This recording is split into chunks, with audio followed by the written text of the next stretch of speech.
Hello dear students, welcome to another video lecture on 360 Biology Tutorials by Tanvir Malik. In this particular lecture we are going to talk about we are going to actually take up a new topic of the 11th class syllabus, that is cell biology. And today we shall be giving the introduction and we shall be talking about the history of the cell. Okay, so first of all we shall see what actually cell is. We have been studying from the previous classes, from the lower class also, and you might have a little idea about the cell. Okay, so we'll be starting from the basics. What is actually is this cell? Okay, cell is actually, in the simple terms, we write it as the fundamental unit of life. Okay, or we say cell is the basic structural and functional unit of life. Okay, तो बिल्कुल basic से हम start करने जा रहे हैं. Cell क्या है? सेल है फंडामेंटल यूनिट ऑफ लाइफ, यानी कि लाइफ का जो बेसिक यूनिट है, फंडामेंटल यूनिट है, वो है सेल. जैसे हम किसी मकान में देखते हैं, मकान के वॉल में देखते हैं, उसमें बहुत सारी ब्रिक्स एक दूसरे के साथ मिली हुई होती है, तब जाके वो वॉल बनता है.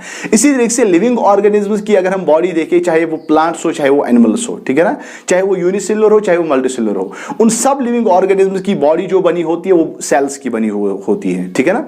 तो इसी वजह से हम बोलते हैं cell is the fundamental unit of life. Now we also say that is a basic structural and functional unit of life. Why we say it is the structural unit of life? Because it forms the structure of an organism. Okay, हम क्यों बोलते हैं cell को structural unit of life? इस वजह से बोलते हैं क्योंकि ये ऑर्गेनिज्म का स्ट्रक्चर बनाती हैं. मैं आपको एग्जांपल देता हूं. अगर हम अपने प्रीवियस क्लास में देखा होगा, पढ़ा होगा कि जब एक स्पर्म सेल और एक एग सेल, ये दोनों सेल्स हैं, जब ये आपस में फ्यूज होती है, ये बनाती हैं जाइगोट, जब फर्टिलाइजेशन होती है, ठीक है ना. उसके बाद जाइगोट के बनने के बाद जाइगोट सेल डिवाइड होती हैं तो 2 सेल्स बनती है, 2 डिवाइड होती हैं तो 4 सेल्स बनती हैं, ठीक है ना. 4 डिवाइड होती है तो 8 सेल्स बनती है. इस तरीके से स्ट्रक्चर आगे जाके बढ़ जाता है, ठीक है ना. तो जब ये फर्टिलाइजेशन होती है, जाइगोट बनता है, तो जाइगोट के, अगर हम ह्यूमन बीइंग किसी एग्जांपल ले ले, तो जाइगोट से ही मां के यूट्रस में 9 मंथ्स के बाद एक कंप्लीट फीटस बनता है, ठीक है ना, एक नया बड़ा स्ट्रक्चर बनता है. लेकिन वो बड़ा स्ट्रक्चर किससे बना? सेल्स से बना, ठीक है ना. That means the structure of this foetus is made of sales.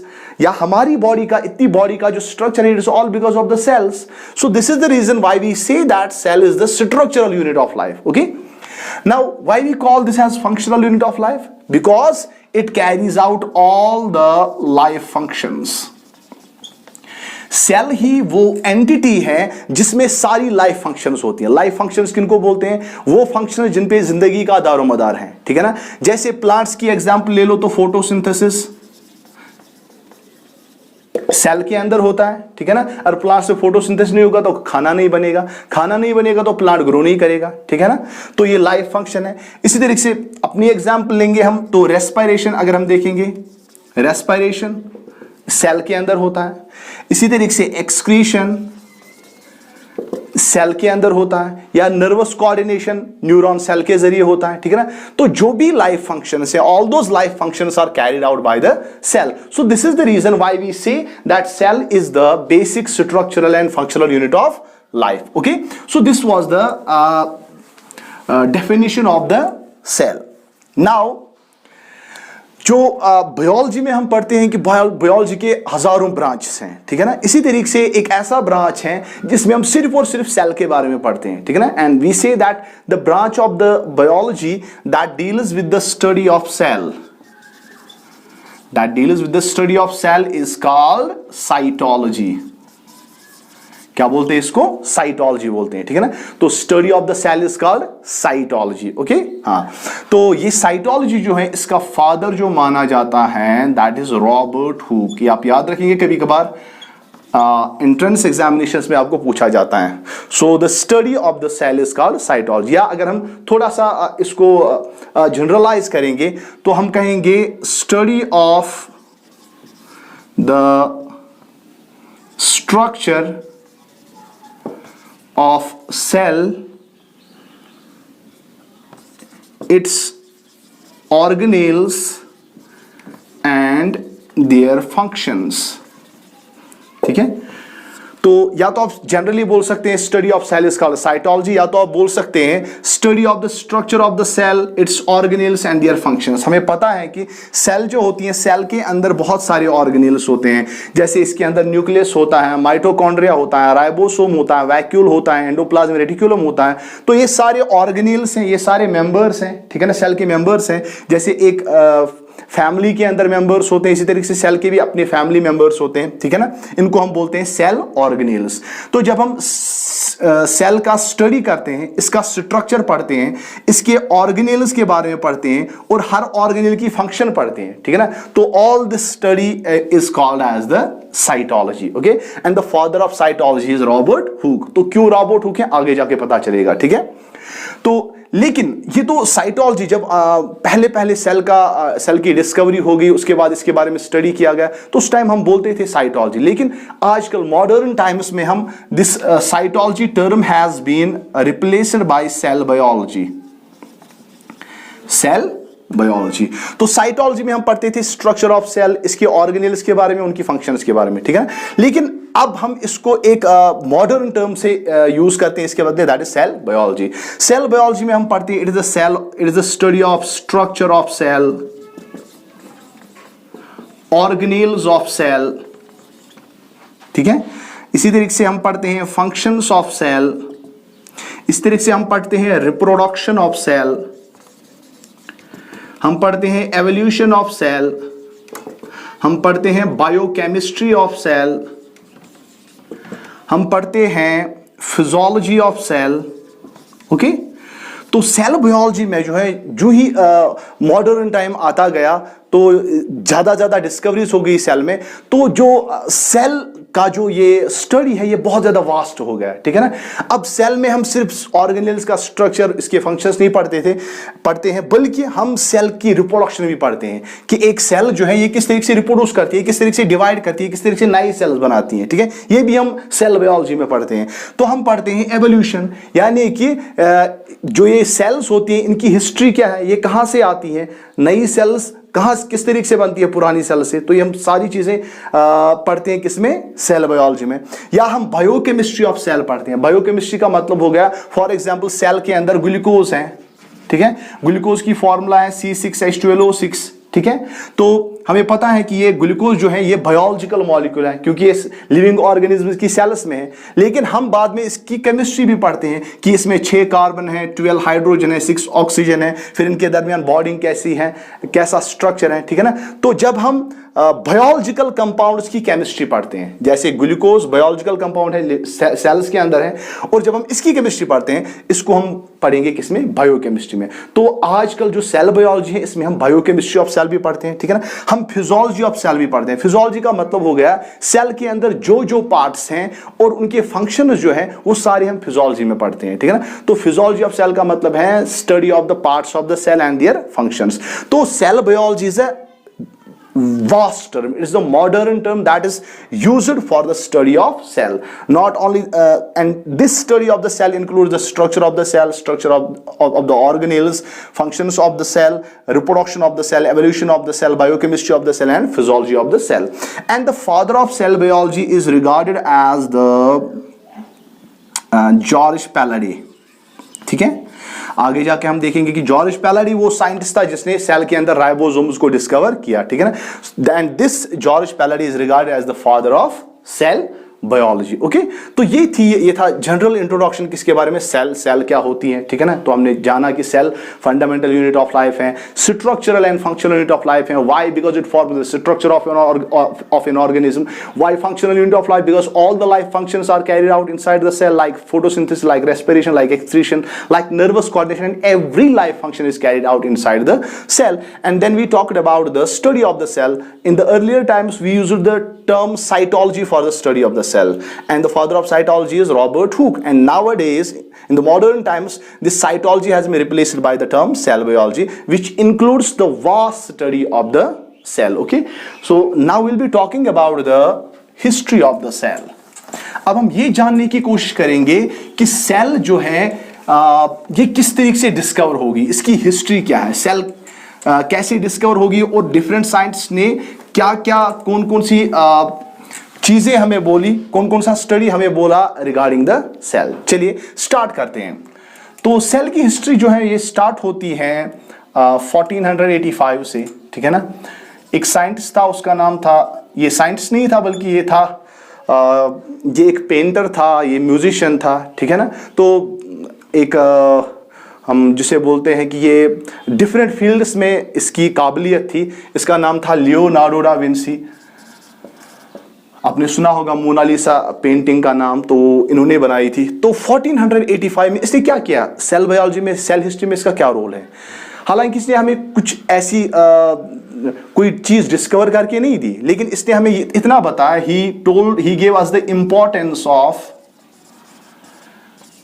Using lenses to visualize minute objects, ठीक है।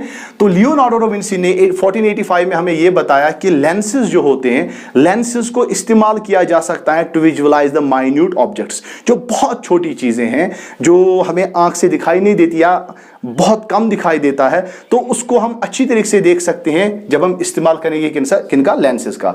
तो इसने इसकी इंपॉर्टेंस हमें बताई, ठीक है ना। तो इसके बाद दूसरा आता है 1510 में, एक फादर एंड सन जो थे लेंस मेकर्स वो थे, उनका नाम था हैंस एंड ज़ैकरियास जैनसन, ठीक है। तो हैंस और ज़ैकरियास जैनसन ने 1510 में क्या किया, they made the first four runner of compound microscope. जो आजकल हमारे स्कूल्स में माइक्रोस्कोप्स होते हैं, दोज आर कंपाउंड माइक्रोस्कोप्स, ठीक है ना। तो हैंस और ज़ैकरिया जैनसन ने क्या बनाया, इन्होंने पहला फोर रनर बनाया कंपाउंड माइक्रोस्कोप का। फोर रनर का मतलब हो गया, यानी कि कंपाउंड माइक्रोस्कोप से पहले जो एक चीज बनाई गई जिससे हम माइन्यूट चीजों को देख सकते थे, दैट वाज उसको हम बोलते हैं four runner of the compound microscope. तो पहला फोर रनर कंपाउंड माइक्रोस्कोप का किसने बनाया, हैंस एंड जैनसन ने, ठीक है ना।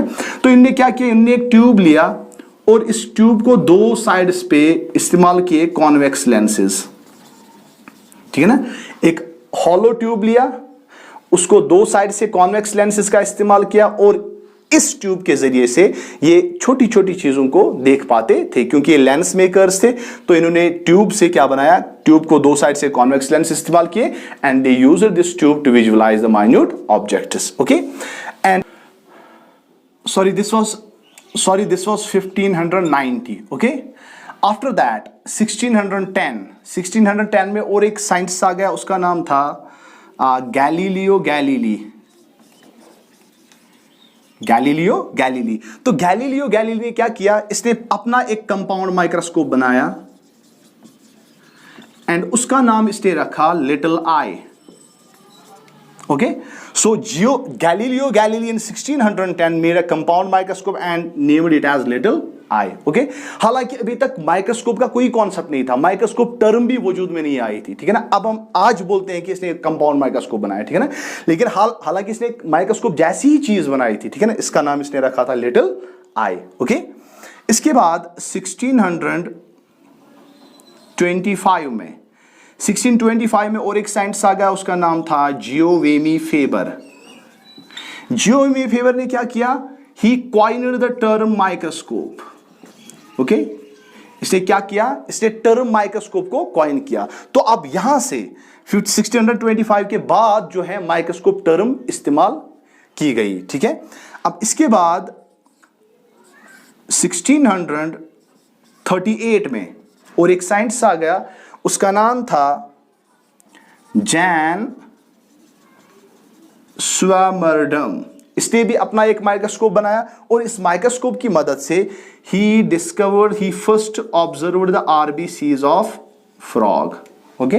तो इसने क्या किया, फ्रॉग की आरबीसी को डिस्कवर किया। हालांकि उस टाइम ये नहीं पता था कि इसको आरबीसी बोलते हैं, ठीक है ना। लेकिन आज हम बोलते हैं कि ये फ्रॉग की आरबीसी थी, ठीक है। लेकिन इसको पहली बार किसने ऑब्जर्व किया, किसे डिस्कवर किया? जैन स्वामीनाथन ने।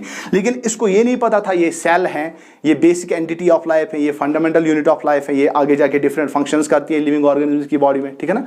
तो लेकिन इसने ऐसा एक यूनिट देखा था फ्रॉग के ब्लड में, that was RBC of frog. Okay, इसके बाद 1662 में और एक साइंटिस्ट आ गया, उसका नाम था मार्सिलो मैलफिजी। मार्सिलो मैलफिजी ने क्या काम किया? इसने भी अपना एक माइक्रोस्कोप बनाया, ठीक है, और उस माइक्रोस्कोप के नीचे इसने प्लांट का टिश्यू ऑब्जर्व किया, ठीक है ना, प्लांट का टिश्यू ऑब्जर्व किया।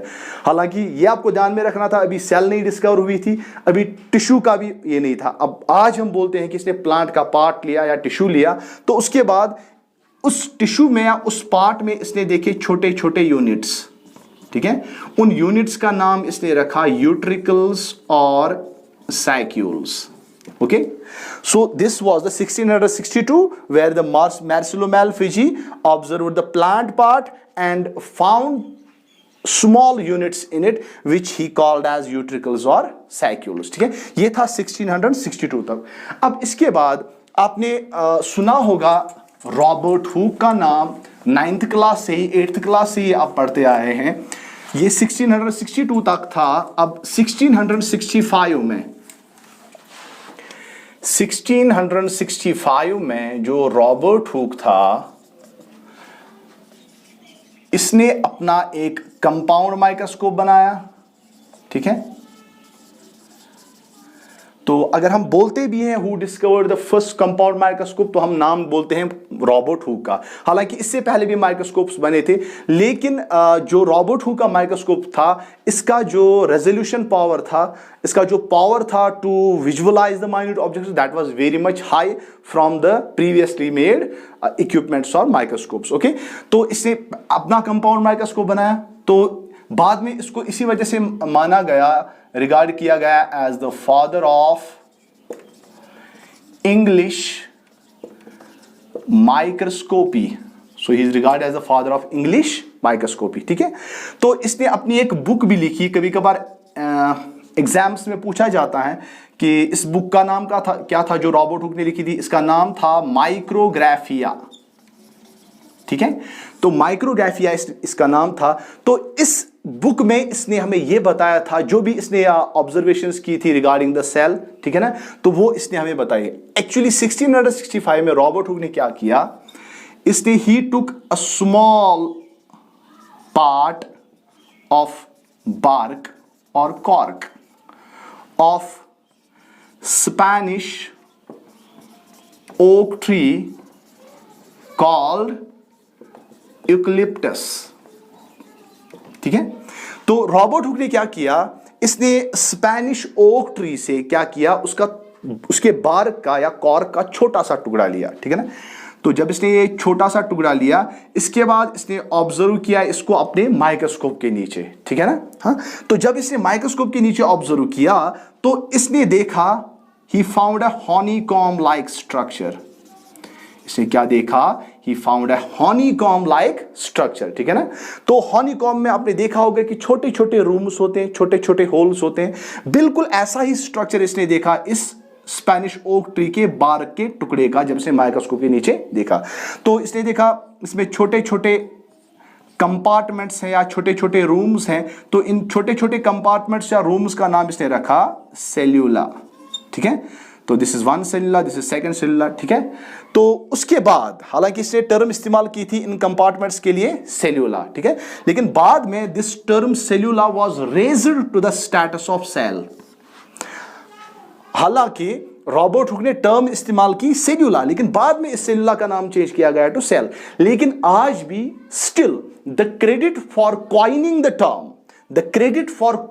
Term cell still goes to Robert Hooke, क्योंकि इसने पहली बार जो है सेल के बारे में हमें बताया, ठीक है। So what did he observe, he took a small part of the Spanish oak tree called eucalyptus under his microscope, he found honeycomb like structure and he named those small compartments or room like structures as cellula, and later on this cellula was raised to the status of cell, okay।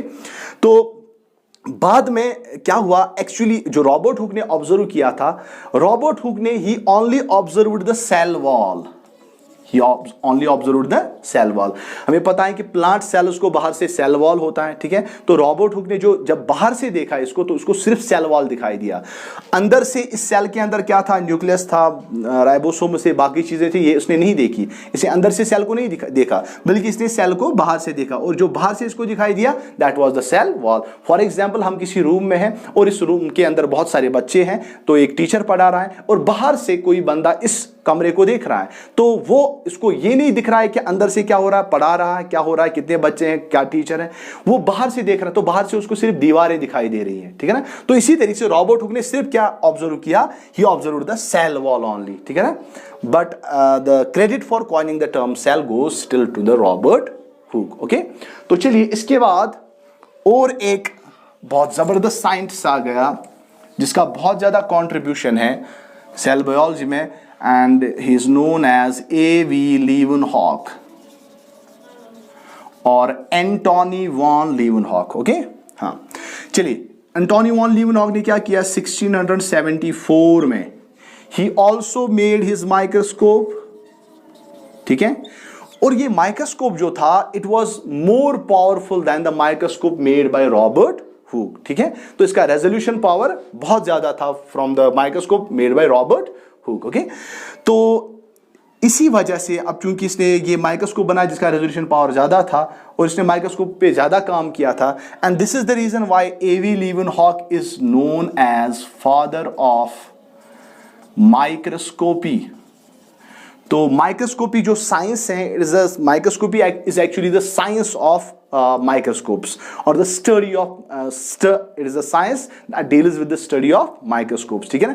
तो इस microscopy का father जो माना जाता है that is A.V. लीवनहॉक, और Robert Hooke क्या है, he is only the father of English microscopy, ठीक है। हाँ चलिए, अब A.V. लीवनहॉक ने जो अपना माइक्रोस्कोप बनाया इससे इसने बहुत सारी सेल्स को डिस्कवर किया, जैसे इसने RBCs को डिस्कवर किया, ठीक है, जैसे इसने प्रोटोजोआ को डिस्कवर किया, he discovered the bacteria with his microscope and he also discovered the sperm cell। जो स्पर्म सेल है, मेल गैमेट होता है, तो उसको भी इसने डिस्कवर किया था। तो इसने बहुत सारी सेल्स का कॉन्सेप्ट, हमें बहुत सारी सेल्स को डिस्कवर किया, RBC, protozoa, bacteria, sperm cell, तो इसका बहुत ज़्यादा कंट्रीब्यूशन रहा। और the credit for observing the cell, बहुत इंपॉर्टेंट पॉइंट बोल रहा हूं आपको कि जो क्रेडिट दिया जाता है for observing the cell that goes to A.V. Leeuwenhoek. So he was the first to observe the cell, क्योंकि इसने सेल को सिर्फ बाहर से नहीं देखा, अंदर से भी देखा। रॉबर्ट हुक ने सिर्फ देखा था बाहर से cell wall of that plant cell, ठीक है। तो लेकिन इसने क्या किया, इसने पूरी तरीके से ऑब्जर्व किया, और ये नीट में पूछा भी गया है, 2016 में शायद ये क्वेश्चन पूछा गया है कि who was the first to observe the cell. तो बहुत सारे बच्चों ने रॉबर्ट हुक लिखा था, ठीक है ना। तो गलत आंसर है वो, the first scientist to observe the cell was the A.V. Leeuwenhoek, ठीक है। And the credit for coining the term cell goes to the Robert Hooke. Okay, so this was the history of the cell. Now after this I will be taking lectures one by one. We will be taking the different topics from the cell, and first we will be talking about the cell theory in the next lecture. Till then, thank you very much.